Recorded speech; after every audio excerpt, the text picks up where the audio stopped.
बच्चों and welcome to study with Unique. मैं Subodh sir स्वागत करता हूँ आपका आप ही के पहले चैनल स्टडी विद यूनिक पर। बच्चों आज हम रामबाण बैच में मैथमेटिकल लॉजिक चैप्टर का पूरा थ्योरी इस एक लेक्चर में कवर करने जा रहे हैं और ये क्विक रिवीजन होने वाला है। ठीक है, मैथमेटिकल लॉजिक चैप्टर जनरली बच्चे अच्छे से करते ही है, लेकिन इसका जो लास्ट वाला पार्ट है वो बच्चे थोड़ा कमजोर तरीके से करते हैं। तो वो तो मैं क्वेश्चन में पूरा डिटेल में करूंगा किस तरीके से सॉल्व करते हैं। और आप अगर चाहो अभी अगर उसे स्ट्रॉन्ग करना चाहते हो तो आपको जरूर मैथमेटिकल लॉजिक की प्लेलिस्ट देखनी चाहिए मेरी पुरानी वाली, ठीक है, जिसमें मैंने पूरा डिटेल में पढ़ाया भी है। और साथ में मैंने जो पीवाईक्यूज है इंपॉर्टेंट क्वेश्चन वो भी अपलोड किए थे बोर्ड के वक्त, तो वो भी आपको देखने चाहिए। उससे आपका बहुत कुछ आपको समझ जाएगा, ठीक है, मैथमेटिकल लॉजिक में। लेकिन ये लेक्चर के बाद ये थ्योरी जब कवर हो जाएगी अभी 20 से 25 मिनट में, ज्यादा से ज्यादा आधा घंटा, ठीक है, उसके ऊपर मैं जाऊंगा नहीं, बहुत फास्ट करूंगा कवर, क्योंकि बहुत से बच्चे इस चैप्टर को अच्छे से जानते हैं। जो नहीं जानते उनको रिवाइज करके समझ जाएगा, ठीक है। फिर आप पीवाईक्यूज देखना इसके 2021, 2022, 2023 ऐसे 10 पीवाईक्यूज, टोटल 30 पीवाईक्यूज आसपास में ले लूंगा, ठीक है। चलिए, और अलग अलग टाइप के लूंगा, ठीक है। अब से मैं हर चैप्टर के 30 से 35 करूंगा, ठीक है। चलिए, तो सबसे पहले इस चैप्टर में क्या क्या पढ़ते हैं हम, ठीक है। सबसे पहले statement and truth value. Statement क्या होता है, ट्रूथ वैल्यू क्या होती है उसकी। दूसरी बात लॉजिकल कनेक्टिव्स क्या होते हैं, कंपाउंड स्टेटमेंट क्या होते हैं, फिर ट्रूथ टेबल कैसे बनाते हैं, फिर कंपाउंड स्टेटमेंट्स क्या होते हैं। क्लियर, ये तो पहले भी है, फिर वापस से ट्रूथ टेबल को कंपाउंड स्टेटमेंट के सहारे कैसे, मतलब कंपाउंड स्टेटमेंट को सिंबॉलिक फॉर्म, फिर उनका ट्रूथ टेबल, ये बोलने का मीनिंग है। क्लियर।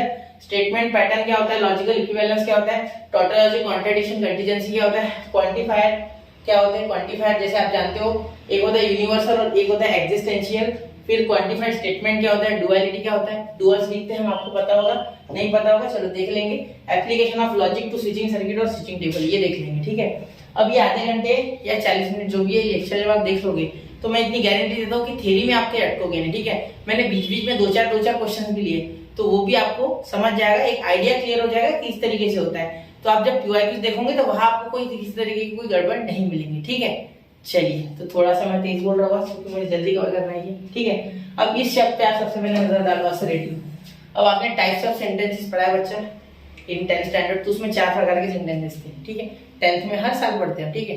तो असरेटिव, इंट्रोगेटिव, इंपेरेटिव और एक्सक्लेमेटिव। तो आपका एक इंपेरेटिव, इंट्रोगेटिव और आप एक्सक्लेमेटरी छोड़ दो, ठीक है, सिर्फ असरेटिव लो। तो असरेटिव यानी डिक्लेरेटिव, ठीक है। तो ये सेंटेंस अगर आप देखोगे तो यही आपका जो असरेटिव है, ठीक है। तो असरेटिव में आपको इंफॉर्मेशन ट्रांसफर, ठीक है, इसी का नाम डिक्लेरेटिव होता है। तो वो जो सेंटेंस होता है वो सिर्फ इंफॉर्मेशन इधर से उधर ट्रांसफर करता है, ठीक है।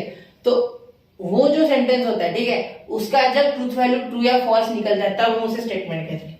जैसे for example sun rises in the east, ये क्या हो गया, एक स्टेटमेंट हो गया, क्योंकि एक सेंटेंस तो है, सेंटेंस तो होता ही है ना, सिंपल बात है। लेकिन इसकी इंफॉर्मेशन या तो ट्रू है या तो फॉल्स है। तो ये ट्रू है, कैसे ट्रू है, क्योंकि सबको पता है कि सन ईस्ट में राइज होता है, बिल्कुल। तो ये ट्रू हो गया, तो ये बन गया स्टेटमेंट, ठीक है। यानी स्टेटमेंट एक ऐसा सेंटेंस है, ठीक है, जिसमें या तो उसकी ट्रूथ वैल्यू ट्रूथ निकल सकती है या तो उसकी ट्रूथ वैल्यू फॉल्स निकल सकती है, दोनों है, ठीक है, या तो फॉल्स या तो ट्रू। क्लियर, समझ रहे हो, ठीक है। चलिए अब आगे चलते हैं, truth value of a statement. अब ट्रूथ वैल्यू, ठीक है, अब ये पीक्यूआर का टेंशन मत लो, ये मैं आपको सिंबॉलिक फॉर्म के ऊपर बताऊंगा, ठीक है। ट्रूथ वैल्यू अभी बताया मैंने आपको, या तो ट्रू रहा तो टी लिखेंगे, फॉल्स रहा तो एफ लिखेंगे, ठीक है। चलिए अब आगे, यहाँ मैंने कुछ ले रखे हैं सेंटेंसेस जिससे मैं आपको बताऊंगा कि ये स्टेटमेंट है या नहीं है, ठीक है। अब ये देखो 6 × 4 = 25, क्या ये स्टेटमेंट है, बिल्कुल ये स्टेटमेंट है। स्टेटमेंट रहा तो मैं एस लिखूंगा, ठीक है, और इसकी ट्रूथ वैल्यू बाजू में लिखूंगा, इसकी ट्रूथ वैल्यू एफ है, ठीक है, फॉल्स है, क्योंकि 6 × 4 = 24 होता है, यहाँ 25। क्लियर। x + 6 9, तो यहाँ x + 6 ये सेंटेंस तो है, बिल्कुल है, लेकिन ये ओपन सेंटेंस है। क्या है, ओपन। ओपन क्यों बोला मैंने, क्योंकि आप यहाँ x की वैल्यू कुछ डालोगे उसके लिए 9 आएगा, मतलब x की वैल्यू अगर 3 डालोगे तो 9 आएगा। ये कंप्लीट नहीं अपने आप में, ठीक है, या x की वैल्यू कुछ भी डाल सकते तो ओपन हो गया ये, ठीक है। तो इसकी ट्रूथ वैल्यू नहीं है, ये ओपन सेंटेंस है, इसलिए स्टेटमेंट ही नहीं है। और ट्रूथ वैल्यू स्टेटमेंट की होती है, ये सेंटेंस है। क्लियर, ठीक है। व्हाट आर यू डूइंग, ये तो एक्सक्लेमेटरी है, इसे छोड़, सॉरी ये तो इंटरोगेटिव है, इसे छोड़ दो, ठीक है। The quadratic equation x² - 5x + 6 = 0 has 2 real root. सबको पता है कि क्वाड्रेटिक इक्वेशन को 2 रूट्स होते हैं। क्लियर। अब रियल रूट्स है नहीं देखने के लिए आपको क्या करना पड़ेगा, डेल्टा है ना, ये पता है आपको, डेल = b² - 4ac, ठीक है। तो b कितना है, -5 का स्क्वायर 25 - 4 × 1 × 6, तो कितना आ गया 25 माइनस ये आ गया आपका 24, ठीक है, तो 1 आ गया। तो ये 0 से बड़ा है, तो बराबर है रियल रूट से इसके ठीक है, रियल एंड अनइक्वल रूट्स होंगे तो बिल्कुल ये ट्रू है। ठीक है, तो ये स्टेटमेंट भी है और इसकी ट्रूथ वैल्यू भी टी है। ठीक है, चलिए अब आगे, please sit down, please sit down. तो ये एक इंपेरेटिव सेंटेंस है, इसमें आपको एक एक आपको रिक्वेस्ट की गई है कि प्लीज बैठ जा। ठीक है, the moon revolves around the earth, ये क्या है, ये एक स्टेटमेंट भी है और इसकी ट्रूथ वैल्यू ट्रू है। ठीक है, क्योंकि ये होता है रियल लाइफ में। ठीक है, मून घूमता है ना अर्थ के बाजू में। ठीक है, अब देखिए, every real number is a complex number, ये स्टेटमेंट है। ठीक है, बिल्कुल, और ये ट्रू भी है। अब आप बोलोगे जिसने कॉम्प्लेक्स नंबर नहीं पढ़ा उसके लिए बता दूं, सुनो, अगर आप 5 लिखते हो ना ऐसा, या √5 लिखते हो, या √3 लिखते हो, या 4 लिखते हो, ठीक है, तो इसको 0i करके आप कॉम्प्लेक्स नंबर में लिख सकते हैं। ठीक है, क्योंकि कॉम्प्लेक्स नंबर क्या होता है, a + ib, तो मैंने b0 ले लिया, इसका मतलब इतना पार्ट तो इमेजिनरी है वैसे भी, और वो एग्जिस्ट ही नहीं कर रहा, मैंने तो सिर्फ जुगाड़ के लिए लिया ना। ठीक है, तो ये होता है, ये ट्रू है। ठीक है, ऐसा है, इसका मीनिंग समझ रहे हैं मेरी बात, बहुत जरूरी है ये सारा। ही इज ऑनेस्ट, ये ओपन सेंटेंस है, ये किसी काम का नहीं। ठीक है, ये ओपन है, यहाँ ओपन, ये किसी के लिए वो हो सकता है ऑनेस्ट, किसी के लिए नहीं हो सकता। ठीक है, कोई किसी को अच्छा कहता है, कोई किसी को बुरा, तो ये कोई गारंटेड बात नहीं है। ठीक है, दिस इज ओपन सेंटेंस। ठीक है, तो उसके बाद the square of a prime number is a prime number, तो प्राइम नंबर का स्क्वायर क्या सच में प्राइम नंबर होता है? चलिए देखते, 5 खुद एक प्राइम नंबर है, 5 का स्क्वायर क्या होता है 25, तो क्या ये प्राइम नंबर है? बिल्कुल है। 3 का स्क्वायर 9, क्या 9 प्राइम नंबर है? नहीं, हो ही नहीं सकता, क्योंकि देखो किसी भी नंबर के चाहे वो प्राइम हो, सपोज 5 एक प्राइम नंबर है, ठीक है, तो इसका जो फैक्टर होता है वो होता है 5 और 1, ठीक है, समझ लो, लेकिन इसका स्क्वायर करोगे तो क्या आएगा 25 आएगा। ठीक है, तो 25 के फैक्टर तो 5 तो आ ही गया, ठीक है, साथ में 25 भी आ गया, साथ में 1 भी आ गया, इसका मतलब 3 फैक्टर है, तो 3 फैक्टर वाला प्राइम नंबर कैसे हो गया? ठीक है, तो इसीलिए ये स्टेटमेंट है, लेकिन इसकी ट्रूथ वैल्यू क्या है? फॉल्स है। क्या है? ट्रूथ वैल्यू फॉल्स है। ये स्टेटमेंट तो है, लिख दिया मैंने, ठीक है, लेकिन इसकी ट्रूथ वैल्यू क्या है? फॉल्स है। क्लियर? समझ रहे हो मेरी बात? ठीक है, इतना नोट कर लो चाहिए तो। चलिए आगे बढ़ते हैं। ठीक है, बहुत ही जल्दी मैंने आपको ये बता दिया 5 मिनट में, अब आगे चलते हैं। ठीक है, टोटल 20 स्लाइड्स लिए मैंने। ठीक है, अब देखिए logical connective simple and compound statement. अब देखो सिंपल स्टेटमेंट और कंपाउंड स्टेटमेंट है ना, तो यहाँ सबसे पहले मैं आपको बताना चाहूंगा, a statement which cannot be split further into 2 or more statement is called simple statement। जैसे मैं सपोज बोलता हूँ कि एक नाम बोल देते, Raghu is a smart boy, ठीक है, तो इसे आप तोड़ सकते हो क्या? नहीं। लेकिन अगर मैं बोलता हूँ Raghu is a smart and handsome boy, तो आप कैसे लिख सकते हैं? Raghu is a smart boy full stop, he is a handsome boy. ठीक है, ऐसा कुछ लिख सकते हो आप, 2 पार्ट्स में लिख सकते हो। क्लियर?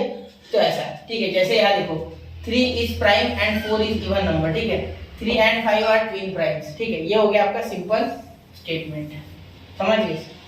सिंपल और कंपाउंड। कंपाउंड यानी दो को मर्ज, जब 2 सेंटेंस आप अलग अलग इसमें से लिख सकते हो, जैसे ये और ये लिख सकते हैं आप अलग अलग, फुल स्टॉप दे दो यार, ठीक है, या नंबर प्राइम नंबर लगा दो यहाँ, और या 4 इज एन इवन नंबर। ठीक है, 3 एंड 5 आर ट्विन प्राइम्स। अब इसे अलग कैसे लिखोगे? सोचो, 3 एंड 5, तो 3 और 5 दो तो लगेंगे ना, ट्विन प्राइम, तो यहाँ कैसे आप अलग करोगे? 3 आर ट्विन प्राइम्स, ये तो अकेला हो जाएगा, इन दोनों को एक दूसरे की जरूरत है, तो ये सिंपल स्टेटमेंट है। समझे?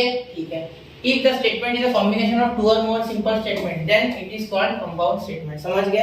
तो जैसे कि मैंने आपको सिंपली बताया उस तरीके से। ठीक है, अब लॉजिकल कनेक्टिव्स अलग अलग होते हैं। सबसे पहले जो होता है वो होता है बेटा कंजंक्शन, ठीक है, जिसे आप एंड बोलते हो, जिसे आप एंड से जानते हो। ठीक है, इसका सिंबल होता है ये ए में बीच की डंडी हटा दो, ठीक है। सेकंड होता है डिसजंक्शन, ठीक है, जिसे आप और कहते हो, और इसे आप उल्टा भी के सिंबल से जानते हो, सिंबल को मैं अंडरलाइन करूंगा, ठीक है। थर्ड होता है बच्चा इफ देन, जिसे आप इफ देन से जानते हो, उसका नाम क्या होता है बच्चा? कंडीशनल। क्या होता है? कंडीशनल, कंडीशनल, ठीक है। अब कंडीशनल का क्या होता है? कंडीशन का कंडीशन अच्छा है क्या? बिल्कुल अच्छा है, बहुत आसान है ये, ठीक है। तो इसमें आप सिंबल ऐसे एरो देते हो, क्लियर बात? ठीक है। और फोर्थ क्या होता है? फोर्थ, एक मिनट थोड़ा छोटा करके लिखते, ठीक है, फोर्थ, एक मिनट है। फोर्थ देखो, फोर्थ में क्या हो जाएगा? Bye conditional. और बाय कंडीशनल की बात कोई है क्या? बिल्कुल है बच्चा, एक है लेकिन वो बहुत ही इजी, ठीक है। यहाँ क्या होता है? इफ एंड ओनली इफ, ठीक है, इफ एंड ओनली इफ, ठीक है। तो यहाँ डबल एरो आएगा, क्या आएगा सिंबल? डबल एरो, ठीक है। और फिफ्थ होता है बच्चा नेगेशन। क्या होता है? नेगेशन, नेगेशन, जिसे आप ऐसे साइन से डिनोट करते हो, ठीक है। चलिए क्लियर। तो ये होते हैं आपके लॉजिकल कनेक्टिव्स, ठीक है। तो अब मैं सबसे पहले ये नोट कर लूँ, ठीक है, एक एक नोट कर लो। वैसे मैं पीडीएफ डाल दूंगा टेलीग्राम पे, हो गया, ठीक है। ये आपके टेक्स्ट बुक से लिए हुए मैंने, ऐसा कुछ नहीं है, कहीं से लिए नहीं है, टेक्स्ट बुक से लिए, ठीक है। सिर्फ समय बचाने के लिए, क्योंकि लिखने में बहुत समय जाता है ना, और थ्योरी समझ जाए तो मजा आ जाता है ना। कंजंक्शन, अब देखो कंजंक्शन यानी ये आपका एंड वाला है, ठीक है। एंड में आपको मैं हर एक की एक ट्रिक बताऊंगा, ठीक है। एंड में आपको एक ही याद करना है। एंड में अगर दोनों ट्रू हो, ठीक है, जैसे सिंबॉलिक फॉर्म, मैंने अभी आपको बोला था ना सिंबॉलिक फॉर्म ऑफ स्टेटमेंट, वो बीच में कहीं आया नहीं, मैं बता देता हूँ। देखो एक काम करता हूँ, बीच में यहाँ बता देता हूँ सिंबॉलिक फॉर्म। देखो सिंबॉलिक फॉर्म कैसे लिखते हैं, सिंबॉलिक फॉर्म ऑफ स्टेटमेंट, ठीक है, सिंबॉलिक फॉर्म ऑफ स्टेटमेंट। देखो अब अगर एक स्टेटमेंट है, ठीक है, हम बोलते हैं कि सन, यहाँ से उठा लेते ज्यादा बेटर रहेगा, यहाँ से सेंटेंस था ना ऑलरेडी। देखो 3 is prime and 4 is an even number, ठीक है। 3 इज प्राइम, यही से ले लेते हैं ना, ज्यादा बेटर हो जाएगा। And 4 is an even number, ठीक है। चलिए अब देखिए, ये आपका जो है ये पी हो जाएगा। 3 इज प्राइम, यहाँ पे लिख रहा हूँ मैं, देखो एग्जाम्पल है ये, तो 3 इज प्राइम, ठीक है, ये पी हो गया।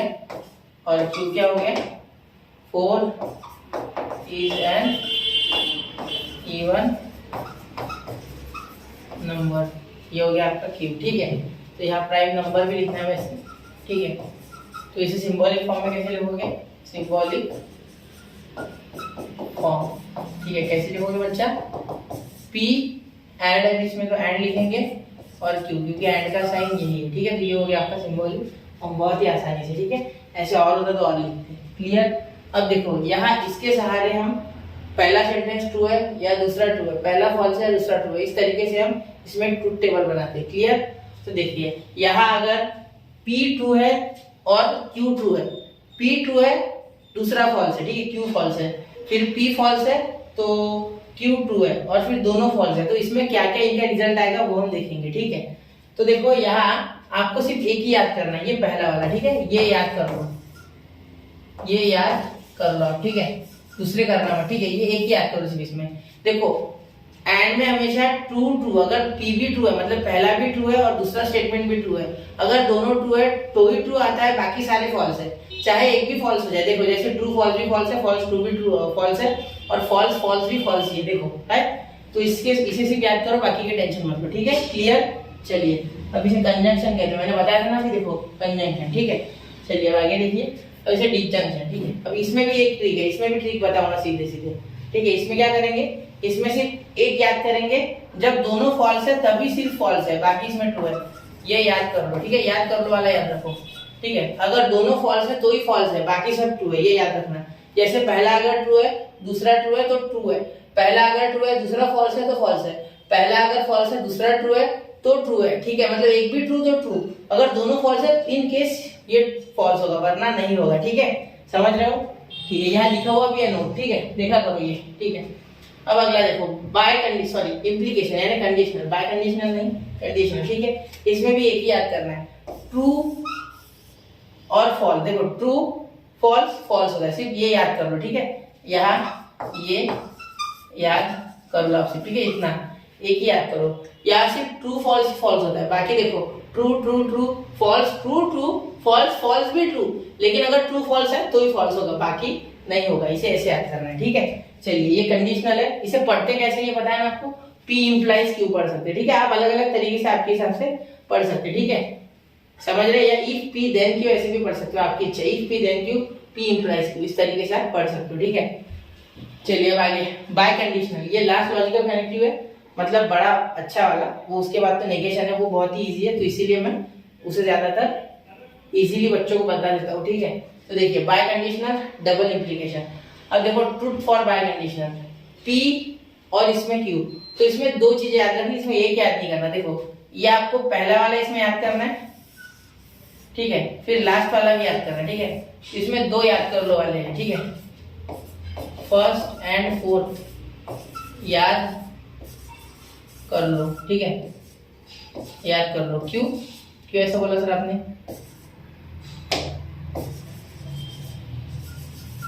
ये क्यों बोला आपने याद कर लो? देखो सुनो मेरी बात, देखो ट्रू ट्रू ट्रू होता है, हाँ ठीक है, फिर उसके बाद फॉल्स फॉल्स भी ट्रू होता है। इसमें अगर सेम सेम हो जाए तो ट्रू आ जाए, ठीक है। अगर दो सेम आ गए, ठीक है, दोनों के अगर ट्रूथ वैल्यू सेम आ गए तो ट्रू आता है, अलग आया तो फॉल्स आता है। ऐसे भी याद कर सकते हैं, ठीक है। अगर truth value TV truth value अगर सेम है, ठीक है, तो आपकी जो ट्रूथ वैल्यू है वो हमेशा ट्रू आएगी, ठीक है। अगर दोनों की ट्रूथ वैल्यू, दोनों की, यह लिखता है दोनों की, यह भी लिखता है दोनों की, दोनों की ट्रूथ वैल्यू अगर डिफरेंट आए, ठीक है, तो फॉल्स आता है। क्या आता है? फॉल्स। क्लियर? तो ये थोड़ा सा याद रखना है आपको, ठीक है, फिर बाकी तो आपको याद हो जाएगा। क्लियर? समझ रहे हो मेरी बात? ठीक है। अब चलिए अब अगले स्लाइड की ओर। अब देखिए ये नेगेशन। अब नेगेशन सबसे इजी है, ठीक है। इसमें क्या होता है? निगेटिव हो जाता है। जैसे अगर ट्रूथ वैल्यू किसी की ट्रू है, ठीक है, तो नेगेशन लगाने पे वो क्या हो जाएगा? फॉल्स हो जाएगा।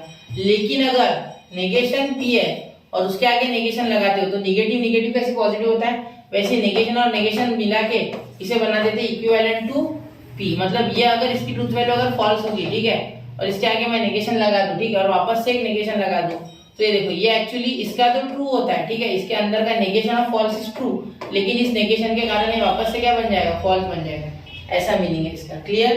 ठीक है, चलिए समझ रहे हो मेरी बातें? ठीक है। देखो negation of negation P is P, ये ऑलरेडी दिया है। मतलब अगर ट्रू है तो उसका नेगेशन फॉल्स और फॉल्स है तो उसका नेगेशन ट्रू। ठीक है, समझ रहे हो मेरी बात? बहुत आसान है, ठीक है। चलिए अब अगला करते हैं 11 नंबर। देखिए statement pattern logical equivalent tautology contradiction contingency, ठीक है। अब मैं आपको ये बता दूं इजी वे में आगे लिया है मैंने, लेकिन अभी फिलहाल शॉर्ट में बता दूं। सुनो, स्टेटमेंट पैटर्न। स्टेटमेंट पैटर्न क्या होता है? देखो पहले तो जो लेटर हम यूज करते हैं डिनोट करने के लिए स्टेटमेंट्स को, ठीक है, उन्हें कहते हैं स्टेटमेंट लेटर। जैसे कि मैंने यहाँ किया था अभी सिंबॉलिक फॉर्म में बनाते समय, देखो यहाँ मैंने पी से क्या किया था? पी से मैंने डिनोट किया था इस स्टेटमेंट को, देखो पी से इसको मैंने डिनोट किया, देखो, और क्यू से इसको, ठीक है। तो ये हो गया आपका क्लियर, एक ये और एक ये, ठीक है। तो ये पी और क्यू से मैंने क्या किया? डिनोट किया स्टेटमेंट को, ठीक है। तो ये पी और क्यू, ठीक है, समझ गए मेरी बात यहाँ तक? ठीक है, तो इसे कहेंगे स्टेटमेंट्स लेटर, ठीक है। इसके बाद देखो आगे स्टेटमेंट पैटर्न, ठीक है। अगर कोई स्टेटमेंट लेटर प्रॉपर कॉम्बिनेशन में हो और उनमें कनेक्टिव्स हो, जैसे कि पी एंड क्यू, पी और क्यू, तो इस तरीके से हो, ठीक है। P implies Q, P double implication Q, तो इस तरीके से हो, तो इस सबको हम क्या कहेंगे? इसे कहेंगे स्टेटमेंट पैटर्न, ठीक है, समझ लो। तो स्टेटमेंट पैटर्न को प्रोपोजिशन भी कहते हैं, प्रीपोजिशन नहीं प्रोपोजिशन, याद रखना। तो कभी अगर आ जाए तो समझ जाना। इसे मैं अभी बॉक्स करके रखता हूँ, ठीक है। तो ये सारे स्टेटमेंट पैटर्न्स हैं, क्लियर, समझ रहे हैं। और पी क्यू ही ज्यादातर हम यूज करते हैं, पी क्यू आर एस, ये होते हैं चार मैसेज जनरली, ठीक है, ये प्राइम कंपोनेंट्स हैं। क्लियर, समझ रहे हो मेरी बात? ठीक, चलिए अब आगे यहाँ से बता देता हूँ। देखो अब फिर लॉजिकल इक्विवेलेंस क्या होता है? लॉजिकल इक्विवेलेंस यानी अगर दो स्टेटमेंट पैटर्न्स एक दूसरे के इक्वल है तो उसे लॉजिकल इक्विवेलेंस। मतलब सपोज आगे बता दो, देखो सेंटेंस से बता दो। देखो यहाँ पहले टोटोलॉजी कॉन्ट्रडिक्शन और कंटीजेंसी ले लेते हैं और लॉजिकल इक्विवेलेंस भी यही बताता है, ठीक है। अब अगर एक ए है, ठीक है, और एक बी है, ठीक है, ये दोनों अगर इक्वल है, इसका मतलब ए के जितने भी ट्रूथ वैल्यू आए होंगे वो सारे, देखो अगर इसके ट्रू आए होंगे, ट्रू फॉल्स ऐसा इसका पैटर्न होगा, तो बी का भी पैटर्न ट्रू फॉल्स होगा, भाग्य ऊपर से। अगर नहीं आपने इसके पहले पढ़ाई है तो शायद आपके लिए थोड़ा मुश्किल है, ठीक है। देखो मैं बताता हूँ, सुनो। अगर आप दो सपोज मैं ऐसे ले रहा हूँ, ठीक है, एक पी और एक क्यू, ये आप दो लिख रहे हो, ठीक है, पी और क्यू ये लिख रहे हो आप, ठीक है, दो आपके सेंटेंसेस है, ठीक है, आप समझ रहे स्टेटमेंट्स है आपके, ठीक है। तो यहाँ देखो, यहाँ आपको इसकी जो ट्रूथ वैल्यू मिली वो इसकी भी ट्रू फॉल्स इस पैटर्न में मिली, और इसकी मिली आपको ट्रू फॉल्स। ये सिर्फ एक एग्जांपल, ऐसा कुछ नहीं होता है, समझने के लिए, ठीक है। एक्चुअली यहाँ तो एक अच्छा खासा स्टेटमेंट पैटर्न आएगा, ठीक है, लेकिन ये मैंने ऐसे ले लिया, ठीक है, मैंने स्टेटमेंट पैटर्न को पी क्यू कह दिया, ऐसे समझो, ठीक है। तो यहाँ देखो ये भी आइडेंटिकल है और ये भी आइडेंटिकल, एक दूसरे से आइडेंटिकल है, इस कारण से इनका लॉजिकल इक्विवेलेंस है, वरना नहीं होता, ठीक है, ऐसे समझो। Clear? Statement pattern A and B अगर इक्विवेलेंट है तो उनकी ट्रूथ वैल्यू सारी की सारी टेबल में ही आइडेंटिकल, मतलब यहाँ कैसे ट्रू फॉल्स होगा, तो यहाँ बाजू में भी ट्रू फॉल्स होता है, तो मैं बोलता है ये और ये क्या है? इक्वल। इसका मतलब इनके जो स्टेटमेंट पैटर्न है वो भी इक्वल हो जाते हैं, मतलब इक्विवेलेंस में आ जाते हैं, ठीक है। अब टोटोलॉजी यानी सारे के सारे जो ट्रूथ वैल्यूज है वो ट्रू, ठीक है। और अगर कॉन्ट्रडिक्शन की बात करें तो सारे फॉल्स, और कंटीजेंसी यानी हाइब्रिड यानी ये ट्रू और फॉल्स का मिक्सचर यानी कॉकटेल, ठीक है। जैसे ये देखो यहाँ सारे ट्रू कौन से हैं, सारे ट्रू है इसमें, ठीक है। सारे ट्रू वाले हैं कि इसमें नहीं है, सारे ट्रू वाले नहीं है। तो ये देखो ये और ये कंटीजेंसी, ठीक है। यहाँ सारे कंटीजेंसी दिए गए मेरे हिसाब से, है ना। तो देखो टोटोलॉजी में क्या होता है, सारे के सारे जो ट्रूथ वैल्यूज होते हैं वो ट्रू आते हैं। जैसे हमने सपोज एक लिख लिया एक टेबल, ठीक है, उसमें लास्ट में जो कंक्लूजन आया वो आया सारा ट्रू ट्रू ट्रू ट्रू, तो सारे ट्रू आ गए। इसका मीनिंग ये क्या हो गया, ये हो गया बेटा आपका टोटोलॉजी, ठीक है। लेकिन अगर सारे फॉल्स आते, फॉल्स फॉल्स फॉल्स फॉल्स, तो ये क्या हो जाता आपका कॉन्ट्रडिक्शन। और अगर ट्रू और फॉल्स का मिक्सचर आता जैसे यहाँ सब में है, तो इन दैट केस हम क्या कहते, हम कहते कि ये कंटीजेंसी है। क्लियर, मेरी बात में कोई टेंशन तनाव समझ रहा है ना, आ रहा है कुछ टेंशन तो नहीं आ रहा। देखो कॉन्ट्रडिक्शन को सी से डिनोट करते और टोटोलॉजी को टी से, ये आपके डुअल्स में काम आएगा अभी, ठीक है। जब मैं डुअल पढ़ाऊंगा तब काम में आएगा, ठीक है, समझ रहे हो, ठीक है। अब ये देखो in statement pattern different symbols are considered in the following priority, ठीक है, ऐसे हम इसे डिनोट करते हैं। तो सबसे पहले नेगेशन सॉल्व करना, फिर और करना, फिर एंड, फिर कंडीशनल, फिर बाय कंडीशनल। क्लियर, ठीक है। चलिए अब ये quantifiers, quantified statement, duels, negation of compound statement, converse, inverse and contrapositive of implication, ठीक है। यहाँ मैंने कुछ नहीं लिया क्योंकि ये सारा मैं आपको खुद समझाऊंगा, ठीक है। चलिए तो डुअल तो यहाँ मैंने लिखा हुआ है, डुअल ले लेंगे, ठीक है। पहले क्वांटिफायर्स क्या होता है, ठीक है। दो प्रकार के क्वांटिफायर्स होते हैं, देखो क्वांटिफायर्स दो प्रकार के होते हैं, ठीक है। एक देखो, एक होता है यूनिवर्सल क्वांटिफायर, ठीक है, याद रखना, दुआ में याद रखना इसको, ठीक है। यूनिवर्सल क्वांटिफायर, ठीक है, जो कि हम ए से दिखाते हैं, कैसे, उल्टा ए, इसे कहते हैं फॉर ऑल, इसे जनरली पढ़ते हैं फॉर ऑल, ठीक है, जनरली बताता हूँ, ठीक है। सेकंड होता है एग्जिस्टेंशियल क्वांटिफायर, ठीक है। इसे हम क्या कहते हैं बच्चा, इसे हम कहते हैं देयर एग्जिस्ट, तो इसे उल्टा ई, ठीक है, इसे कहेंगे देयर एग्जिस्ट, ठीक है। समझ गए मेरी बात। इस तरीके से कुछ ये दोनों होते हैं, ठीक है। अब जिस सेंटेंसेस में इनका यूज होता है that sentences are called as quantified statement. जैसे फॉर एग्जांपल मैं यहाँ एक एग्जांपल ले लेता हूँ, देखो यहाँ रेड कलर से एक एग्जांपल, और इसे थोड़ा छोटा कर दूंगी, ठीक है। चलिए इसे थोड़ा छोटा कर दें, चलो एक एग्जांपल ले लेते हैं, यहाँ लिखा, ठीक है, एक एग्जांपल, ठीक है। सपोज एक ए सेट है आपके पास जिसमें दो चार नंबर है, ठीक है, 1 2 4 5 6, ठीक है। तो यहाँ आपके पास एक है, देखो आपने लिखा दो स्टेटमेंट्स, ठीक है। यहाँ मैं लिख रहा हूँ for all values of x belongs to r, ठीक है, for all values of x belongs to r real number, ठीक है। इक्वेशन यहाँ x² + 7 इज इक्वल टू हम बोल देंगे यहाँ 8 बोल देंगे सबको, ठीक है। और यहाँ देखिए देयर एग्जिस्ट यानी ये एग्जिस्टेंशियल, ठीक है, x बिलोंग्स टू r, ये सेम टू सेम, ठीक है, सेम टू सेम लिख देते, ठीक है। तो इसकी ट्रूथ वैल्यू वगैरह बतानी है आपको सबको, इसके ट्रूथ वैल्यू भी बताने को बोली मैंने आपको, ठीक है। इसका मीनिंग है कि रियल वैल्यूज यहाँ ये जो वैल्यूज है, ठीक है, a को बोल सकते हैं बिलोंग्स टू a बोलो क्योंकि ऑलरेडी यहाँ a सेट है, ठीक है, तो ये बोल देते हैं। क्लियर, कोई दिक्कत नहीं है, ये आपको अच्छे से आ जाएगा पेपर में, ठीक है। या तो मैं सिर्फ डेमो के लिए लिखे क्वेश्चन, ठीक है। तो देखिए अब यहाँ क्या हो जाएगा, यहाँ आप अगर x² + 7 लिखते हो, ठीक है, तो a से हमें लेना है, ठीक है, r तो यहाँ नहीं सिर्फ a से लेना है। क्लियर, तो देखो यहाँ अगर आप 1 डालते हो तो 1 का स्क्वायर + 7 = 8, मतलब अगर x 1 है तो ही ये ट्रू है, वरना नहीं है। मतलब फॉर ऑल तो इसका काम हो नहीं रहा, ठीक है। मतलब इसकी ट्रूथ वैल्यू क्या आ जाएंगी, फॉल्स, इसकी ट्रूथ वैल्यू क्या आ रही है, फॉल्स, क्या आ रही है, फॉल्स। क्लियर, ऐसे देखो यहाँ इस इक्वेशन में 1 ही सेटिस्फाई कर रहा है, बाकी क्या नहीं कर रहे, इसका मतलब ये तो फेल हो गया, ये हो गया आपका फॉल्स, ठीक है। लेकिन ये देखो देयर एग्जिस्ट यानी कोई भी एक चलेगा, ठीक है, सारे के सारे नहीं रहे दैट इज ओके, एक भी रहा तो ठीक है। तो यहाँ 1 डालोगे, 1 का स्क्वायर 1 + 7 8, तो ये ट्रू हो जाएगा। मतलब एक भी अगर सही हो गया तो देयर एग्जिस्ट मतलब एग्जिस्टेंशियल में ओके है, लेकिन यहाँ फॉर ऑल में सारे होने चाहिए वरना गलत है, ठीक है। तो इसके अच्छे खासे क्वेश्चंस आते हैं, ये तो मैंने सिर्फ डेमो कराया, ठीक है। चलिए तो नोट कीजिए 1 2 3, ठीक है, क्लियर दिख रहा है आपको, ठीक है। चलिए अब फटाफट करते निपटाते, ठीक है, ऑलरेडी 25 मिनट्स हो गए। ठीक है। अब देखिए यहाँ कन्वर्स, इनवर्स, कॉन्ट्रा पॉजिटिव, ठीक है, ये भी देखते।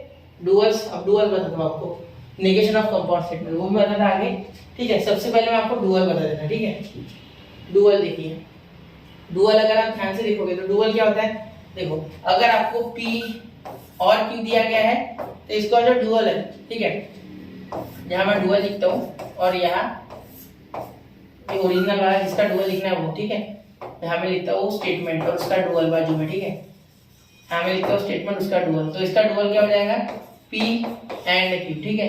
अगर यहाँ रहा P एंड Q तो उसका डुअल P और Q, ठीक है। अगर एक आपका रहा T और P तो उसका डुअल C एंड P, ठीक है, क्योंकि T टोटोलॉजी तो उसका कॉन्ट्रडिक्शन करना ही होता है उल्टा, ठीक है, यही से लिख रहा हूँ मैं, ऐसा कुछ नहीं। और लास्ट वाला तो आप समझ ही गए, वहां दिया है T एंड P, तो यहाँ C और P, ठीक है, तो कोई दिक्कत नहीं है, उल्टा कर देना है, ठीक है। अगर T और C आते हैं तो साथ में उन्हें तो उल्टा करनी है, साथ में जो आपका सिंबल है यार जो आपका कनेक्टिव है वो भी करना है, ठीक है। चलिए आगे देखते हैं। देखो कन्वर्स, इनवर्स और कॉन्ट्रा पॉजिटिव, क्लियर। यहाँ पे डुअल आपको मैंने बता दिए, ठीक है, वो बता दिया, फिर बीच में 2 स्लाइड ज्यादा किया गया मेरे हिसाब से, ठीक है, सारे कवर कर दिए ना। एक बार जरा चेक करो, quantifier statement, dual, negation of compound statement, converse, inverse and Contra positive. चलिए नेगेशन ऑफ कंपाउंड स्टेटमेंट रहते हैं, ठीक है।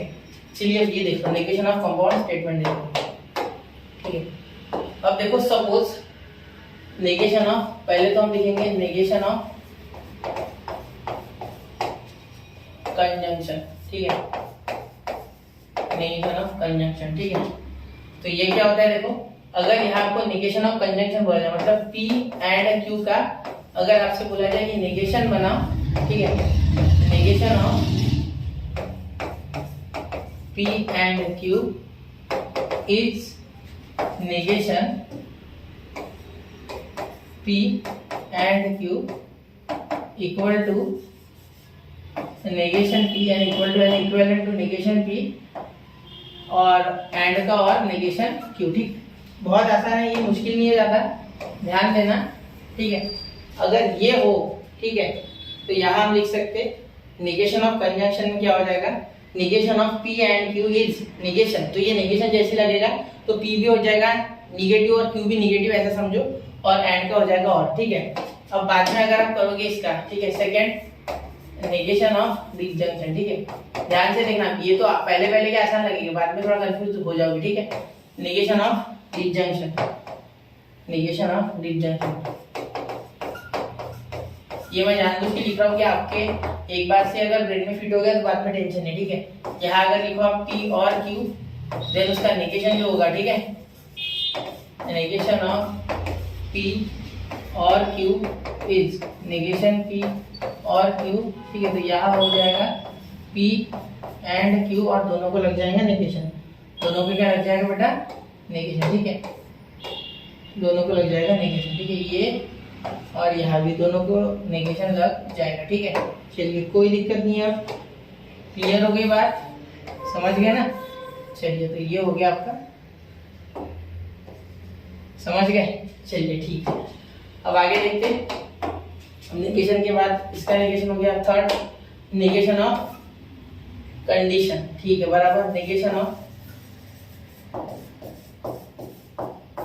कंडीशनल स्टेटमेंट, कंडीशनल हो गया, एक मिनट, कंडीशनल, ठीक है। तो अब देखिए कंडीशनल फिर बाय कंडीशनल, ठीक है, तो कंडीशनल देख लो पहले, P इम्प्लाइज Q, ठीक है, इसका नेगेशन जब बनाओगे, ठीक है, तो ये बनेगा negation of P implies Q is negation P implies Q is equal to, direct बनाना है, ठीक है। देखो क्या होगा, नेगेशन वैसे देखो अब यहाँ तो मैं पहले बता रहा हूँ, आप जानते हो कि आपने पढ़ा है, तो अगर आप लॉस जानते हो तो इसका एक्चुअल मीनिंग क्या होता है पता है, P इम्प्लाइज Q का, इसका meaning this is equivalent to negation P और Q, ठीक है, ये होता है ना, तो इसका नेगेशन जब लगाओगे ना तो ये नेगेशन ये हो जाएगा आपका P पॉजिटिव, ठीक है, फिर नेगेशन इसमें लग जाएगा Q में और ये एंड हो जाता है, ठीक है। जैसे यहाँ लिखूंगा मैं P एंड नेगेशन Q, तो ये इसका नेगेशन है, ठीक है, ये इसका पॉजिटिव नहीं है, इसका पॉजिटिव जो होता है, ठीक है, वो अभी मैंने बताया नहीं क्या कंडीशनल लॉ होता है, आपको पता होगा लॉस में कंडीशनल लॉ है, उसमें वो आता है, ठीक है। अब देखिए fourth, negation of bye conditional, negation of bye conditional, ठीक है। नेगेशन ऑफ बाय कंडीशनल क्या होता है? बाय कंडीशनल का नेगेशन होता है of P double implication Q या इफ एंड ओनली पी, ठीक है। Then Q, clear? समझ आगे समझ रहे? देखो negation P biconditional Q is equal to, देखो पी एंड नेगेशन क्यू, बीच में ब्रैकेट दे के और लगाओ, ठीक है, Q and negation P, clear? कोई दिक्कत नहीं है, ठीक है, समझ गए? ठीक है, ये आपको समझना है, क्लियर है बात? ठीक है, ध्यान से देख के थोड़ा इसे समझो, ठीक है। तब तक मैं थोड़ा इसे अंडरलाइन कर देता हूँ, ठीक है, अच्छे से थोड़ा। 1 2 3 और ये 4, ठीक है। चलिए, तो ये बहुत जरूरी है, ठीक है। नेगेशंस, तो हेडिंग लगा दो ना सर, चलो हाथ वाथ हेडिंग भी लगा देता, यार थोड़ा सा नीचे खींच के हेडिंग, ठीक है। नेगेशन, पीछे क्या था हेडिंग आपका? नेगेशन ऑफ कंपाउंड स्टेटमेंट, ठीक है। Negation of compound, negation of compound statement, इतने ऊपर का दिखता है आपको बच्चा? पीडीएफ में दिख जाएगा, यहाँ नहीं दिखेगा, ठीक है, टेंशन मत लेना। अरे ये क्या हुआ मेरे साथ, हे प्रभु, ठीक है, ठीक, चलिए क्लियर हो गई बात? ठीक है, दिख रहा है? एक बार जरा चेक कर ही लूँ मैं। चलिए, दिख रहा है, ठीक है। चलिए, अब 8-10 मिनट में निपटा दूंगा, टेंशन मत लो, ज़्यादा समय आपका लूंगा नहीं, शायद ये चैप्टर आपको आता ही, मुझे पता है, ठीक है। अब ये हो गया था अपना, ठीक है। अब इसके बाद ये पेज तो हमारे किसी काम का नहीं, से जोड़ा देते, ठीक है, ट्यूब आपकी एमबीज बनाऊंगा, ठीक है। चलिए, अब आगे देखिए। अब यहाँ अगर देखोगे कन्वर्स, इनवर्स, कॉन्ट्रा पॉजिटिव, ये झट से बता देता हूँ। देखो कोई स्टेटमेंट अगर है, ये सिर्फ और सिर्फ इफ देन वाले सेंटेंसेस में, यानी कंडीशन में, ठीक है, याद रखना इम्प्लीकेशन में। तो P इम्प्लाइज Q अगर मिले, ठीक है, तो इसका अगर आपको सबसे पहले बोले कन्वर्स, तो Q को खींच दो P के जगह पे, P को खींच दो Q के जगह पे, ये हो गया इसका कन्वर्स, ठीक है। उसके बाद अगर कोई बोले कि अब इसका क्या बनाओ, इनवर्स, इसी का, ठीक है, इसका इनवर्स बनाओगे तो क्या हो जाएगा? नेगेशन P वैसे का वैसा, इधर नेगेशन Q, ठीक है। उसके बाद अगर कोई बोले कि बना दो इसका कॉन्ट्रा पॉजिटिव, तो Q और P भी लिखो और साथ में नेगेशन भी चिपकाओ, ठीक है, ऐसा है, क्लियर? वापस से यहाँ थोड़ा यहाँ से बताता हूँ, ठीक है, स्टैंडर्डाइज वे में। Q implies P is called the converse of P implies Q, ठीक है। Q implies P is called the converse of P implies Q, ठीक है। Negation P implies negation Q is the inverse of P implies Q, ठीक है। Negation Q implies negation P is called the contrapositive of P implies Q, ठीक है। तो ऐसा होता है ये, मतलब पहले क्या करना होता है? सिर्फ उल्टा करना होता है कन्वर्स में, फिर इनवर्स में सिर्फ नेगेशन लगाना होता है, उल्टा नहीं करना होता है, और कॉन्ट्रा पॉजिटिव में उल्टा तो करो, साथ में नेगेशन चिपकाओ, समझ रहे हो? ठीक है।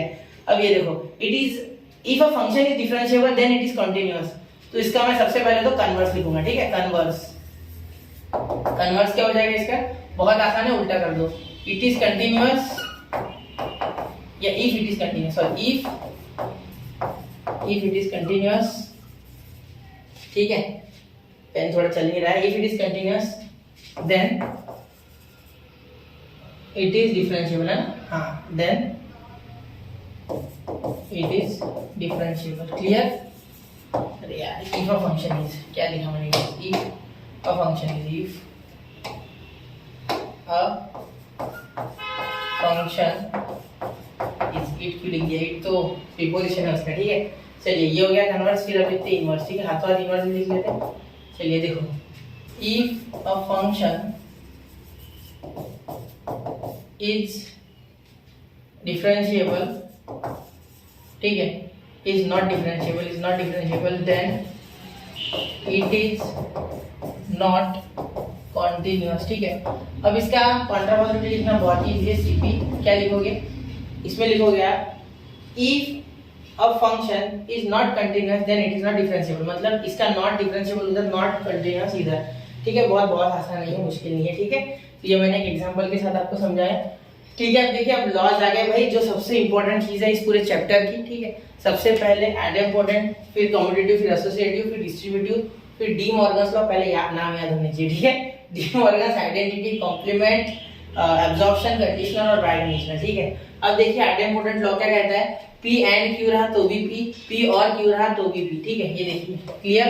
अब आपका कम्यूटेटिव लॉ क्या कहता है, भाई तू पी एंड क्यू लिख या क्यू एंड पी लिख, बात एक ही है। तू पी और क्यू लिख या क्यू और पी लिख, कोई फर्क नहीं पड़ रहा है, बात एक ही है। ठीक है, एसोसिएटिव लॉ क्या कहता है, बड़े ही प्यार से वो कहता है कि सर आप P and Q and R अगर लिख रहे हो तो यहाँ ब्रैकेट लगाओ। ठीक है, या तो यहाँ ब्रैकेट लगाओ, ठीक है, या तो मत लगाओ, कोई फर्क नहीं पड़ेगा, आपकी वैल्यू सेम टू सेम ही आएगी। ठीक है, जैसे फॉर एग्जांपल 1 + 2 + 3 ऐसे करते हैं। ठीक है, यहाँ ब्रैकेट लगाते तो 3 + 3 हो जाएगा, क्योंकि ब्रैकेट पहले सॉल्व करते तो 6 आएगा। ठीक है, लेकिन अगर 1 + 2 + 3 में हम यहाँ ब्रैकेट लगाते तो यहाँ पहले 5, 1 + 5 कितना होगा 6, तो आंसर तो वही आ रहा है।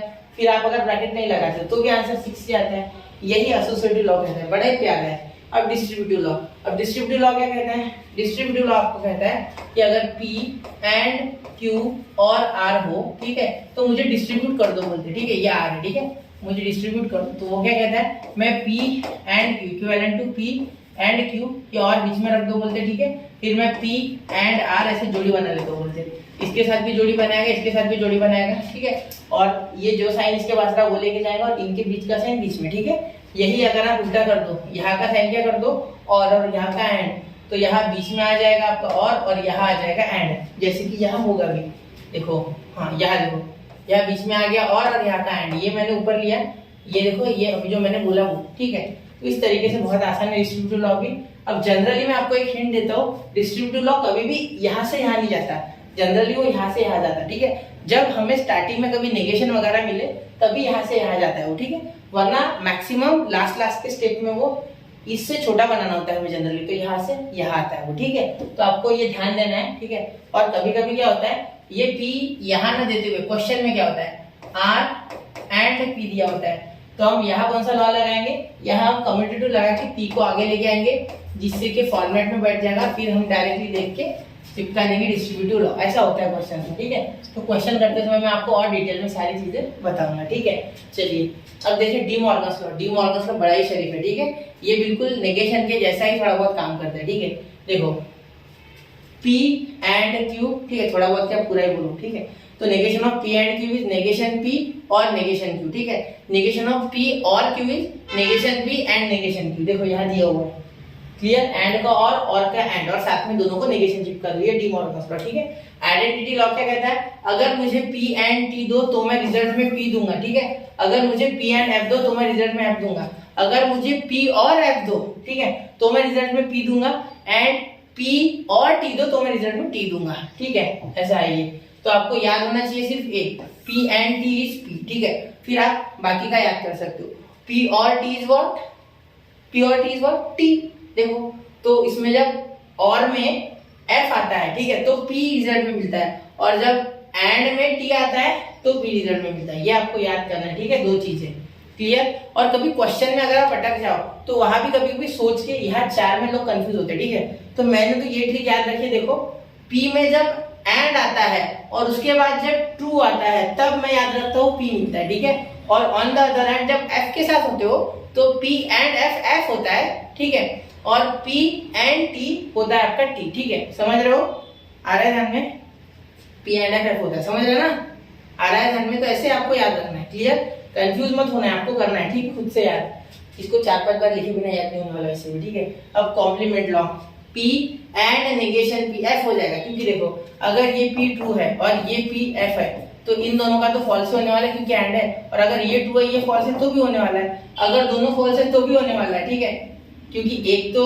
एक अगर फॉल्स है तो दूसरा ट्रू होना ही पड़ेगा, क्योंकि इसका नेगेशन ये है। ठीक है, तो दोनों एक साथ ट्रू भी नहीं हो सकते, दोनों एक साथ फॉल्स भी नहीं हो सकते, एक फॉल्स है दूसरा ट्रू, दूसरा फॉल्स है पहला ट्रू। ठीक है, समझ रहे हो। ठीक है, वैसे ही और में तो टेंशन ही नहीं है भैया, और में तो आप अगर इसे ट्रू चिपकाते हो तो इसे फॉल्स चिपकना ही होगा, अगर इसे फॉल्स लेते हो तो इसे ट्रू चिपकना ही होगा, और में एक भी ट्रू आ जावे तो आंसर भी ट्रू आ गए। ठीक है, तो इसीलिए इक्विवेलेंट टू ट्रू, तो कॉम्प्लीमेंट बहुत ही आसान है। एब्जॉर्प्शन लॉ नाम से पता चल रहा है, छोटा कर एब्जॉर्ब, ठीक है, सब कर लेगा वो, क्वेश्चन को छोटा कर लेगा। देखो P और P एंड Q, ठीक है। मतलब बच्चे बोलते हैं सर मैं डिस्ट्रीब्यूटिव लॉ और मैं एब्जॉर्प्शन लॉ में कंफ्यूज होता हूँ बोलते, ऐसे बहुत से बच्चे बोलते, ठीक है। लेकिन एक बात याद रखना है बच्चों आपको, यहाँ P Q R है और यहाँ P और Q दो ही है यार, जरूरी नहीं है P Q R S भी हो सकते, P R भी हो सकते, P S भी हो सकते, Q S भी हो सकते, Q R भी हो सकते, ठीक है। कोई भी दो इस पैटर्न में मिल जाए सिर्फ, ठीक है। बाहर एंड, अंदर और ब्रैकेट, और एक रिपीट होना चाहिए, जैसे यहाँ P एंड ब्रैकेट P और R होना चाहिए, ठीक है। जैसे कि यहाँ है देखो, और यहाँ देखो P और ब्रैकेट P एंड Q, ठीक है। तो यहाँ आपको P मिल गया और यहाँ आपको P मिल गया, क्योंकि दो बार जो रिपीट होगा वो आपका आंसर आ जाएगा, ठीक है। ऐसे याद रखना है। Conditional law P implies Q, तो नेगेशन P और Q, देखो नेगेशन में क्या किया था, उसका नेगेशन, जब इसका नेगेशन किया था, आप भी किया करो, 2 मिनट बता दो। देखो इसका नेगेशन जब किया था तब क्या किया था, यहाँ P को पॉजिटिव लिया था, उसको नेगेशन नहीं लगाया था, और बीच में और की जगह एंड और नेगेशन Q, ये मैंने आपको यहाँ बताया था, ठीक है। तो लॉ में आपको फील हो गया क्या, ठीक है। करके देखना, इसको चाहो तो मैं करके देखो, देखो इसको नेगेशन लगाओ, इसको नेगेशन लगाओ, तो ये नेगेशन नेगेशन, ये पॉजिटिव, इसका साइन डी मॉर्गन्स लॉ के अकॉर्डिंग एंड, और ये नेगेशन, तो यही तो था वहाँ, ठीक है। चलिए देख लो एक बार चाहिए शांति से, सारा बहुत गड़बड़ करते हैं ना, ठीक है। बाय कंडीशनल लॉ, ठीक है।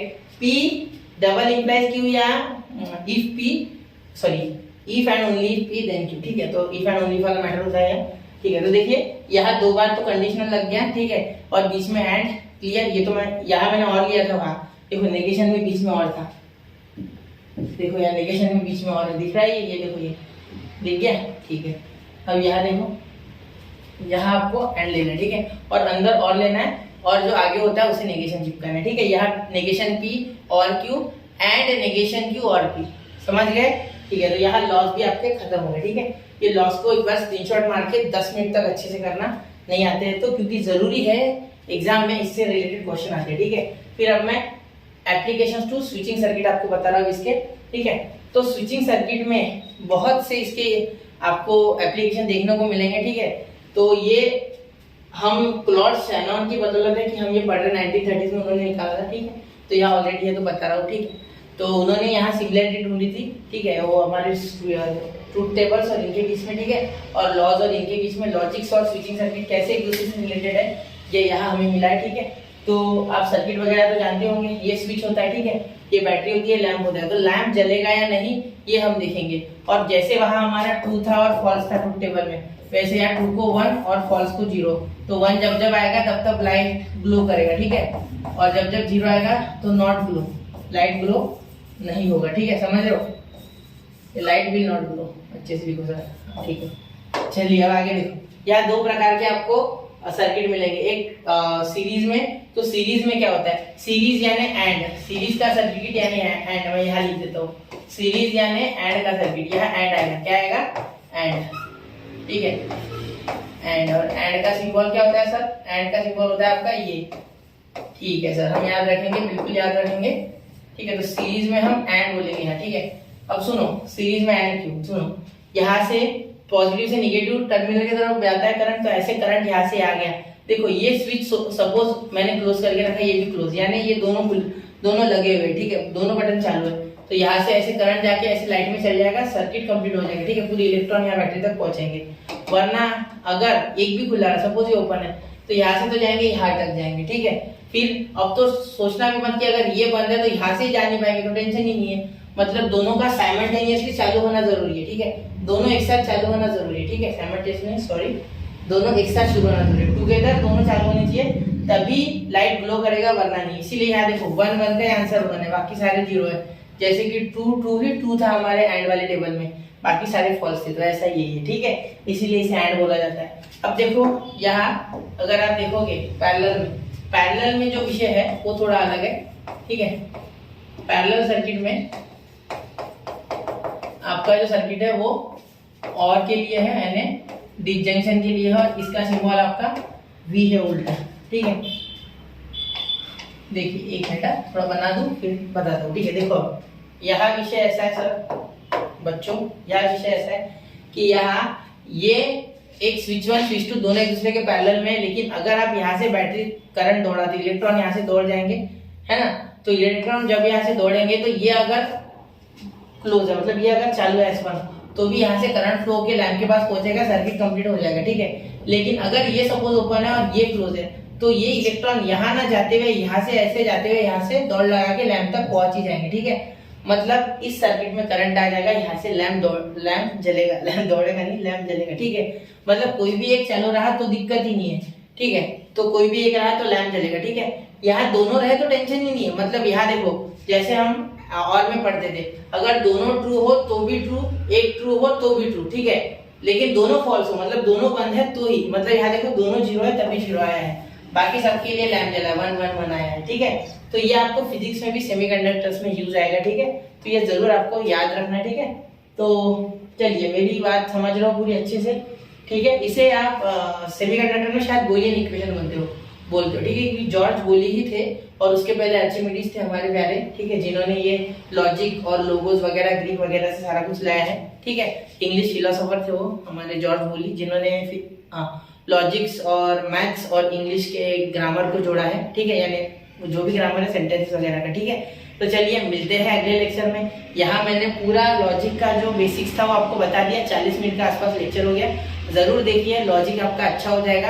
अब मैं PYQs लाऊंगा, वो तो जरूर देखना है आपको, 10 10 10 21 के 10 22 के 10 23 के 10 अलग अलग टाइप के, ठीक है। मिलते हैं अगले लेक्चर में, पढ़ते रहे, आगे बढ़ते रहे। जय हिंद, जय भारत।